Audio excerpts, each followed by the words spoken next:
Hi all, welcome back to magic kitchen. இன்றைக்கி நம்ம பார்க்க போகிறது மட்டன் பாயா எப்படி செய்கிறதுன்னு பார்க்க போகிறோம். ஸோ இந்த ரெசிபி பார்த்திங்க அப்படின்னா நீங்கள் இடியாப்பம், ஆப்பம், இட்லி, தோசை இது எல்லாத்துக்குமே சைட் டிஷ்ஷாக வச்சு சாப்பிட்லாம். ஸோ வாங்க ரெசிபி எப்படி செய்கிறதுன்ட்டு பார்க்கலாம். ஸோ இப்போ நான் ஒரு ப்ரெஷர் குக்கர் எடுத்திருக்கேன். அதில் ஒரு 3 டேபிள் ஸ்பூன் ஆயில் ஆட் பண்ணிக்கிறேன். இப்போ சின்ன பீஸ் பட்டை ஆட் பண்ணிக்கிறேன்.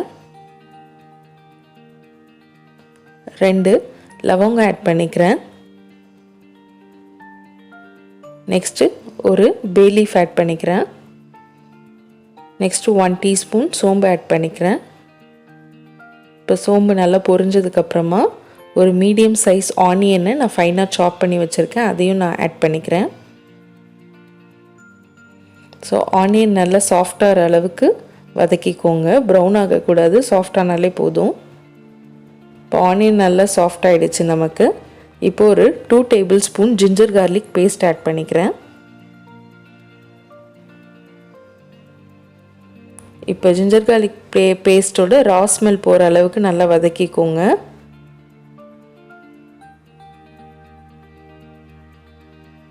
இப்போ ரா ஸ்மெல் போயிடுச்சு.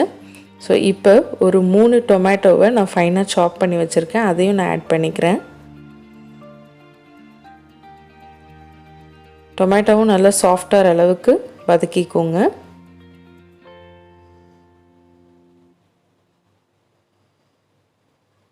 ஸோ இப்போ டொமேட்டோவும் நல்லா சாஃப்ட் ஆகிடுச்சு.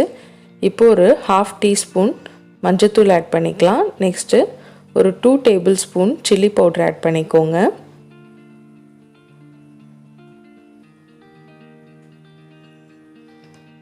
இப்போ ஒரு 1/2 டேபிள் ஸ்பூன் மல்லித்தூள் ஆட் பண்ணிக்கோங்க.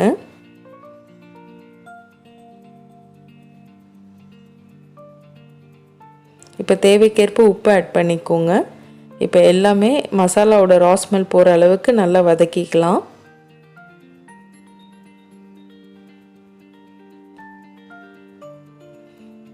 இப்போ மசாலா ரா ஸ்மெல்லாம் நம்ம போகிற அளவுக்கு வதக்கியாச்சு. இப்போ 2 ஆட்டுக்கால் எடுத்திருக்கேன், அதையும் நான் ஆட் பண்ணிக்கிறேன்.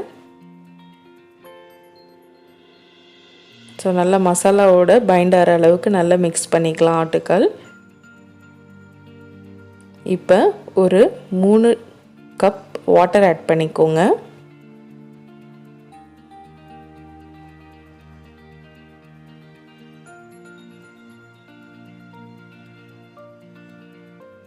இப்போ வாட்டர் நம்ம 3 கப் ஆட் பண்ணிட்டோம். இப்போ அதுக்கு மேலே கொஞ்சமாக கொத்தமல்லி ஆட் பண்ணிக்கலாம்.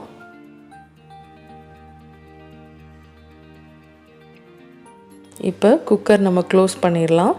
இப்போ குக்கர் க்ளோஸ் பண்ணிவிட்டு விசில் போட்டுட்டு ஒரு 8 to 10 விசில் வர அளவுக்கு வெயிட் பண்ணுங்கள். 8 to 10 விசில் வந்ததுக்கப்புறமா ஒரு 20 மினிட்ஸ் சிம்லேயே நீங்கள் வைங்க. அதுக்கப்புறமா ஆஃப் பண்ணிவிடுங்க. ஆஃப் பண்ணிவிட்டு ஒரு 4 to 5 ஹவர்ஸ் கழித்து நீங்கள் ஓப்பன் பண்ணுங்கள். அப்போ தான் நீங்கள் நல்லா அந்த மசாலா நம்ம ஆட்டுக்காலில் நல்லா சோக் ஆகிருக்கும். இப்போ 4 to 5 ஹவர்ஸ் கிட்ட ஆகிடுச்சு. நான் இப்போ ப்ரெஷர் ரிலீஸ் ஆனதுக்கப்புறமா ஓப்பன் பண்ணுறேன்.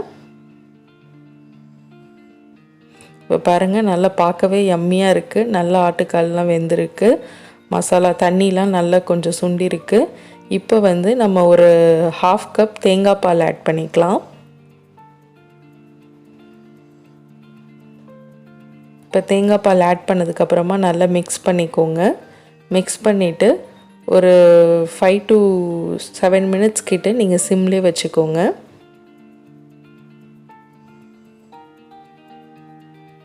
இப்போ நமக்கு 5 to 7 மினிட்ஸ் கிட்ட சிம்லேயே வச்சுருக்கோம். இப்போ நமக்கு மட்டன் பாயா ரெடி ஆகிடுச்சு. ஸோ இப்போ நம்ம ஒரு பவுலில் ட்ரான்ஸ்ஃபர் பண்ணிக்கலாம். அவ்வளோதான், மட்டன் பாயா ரெடி ஆகிடுச்சு. ஸோ கண்டிப்பாக நீங்களும் இந்த ரெசிபியை ட்ரை பண்ணி பாருங்கள்.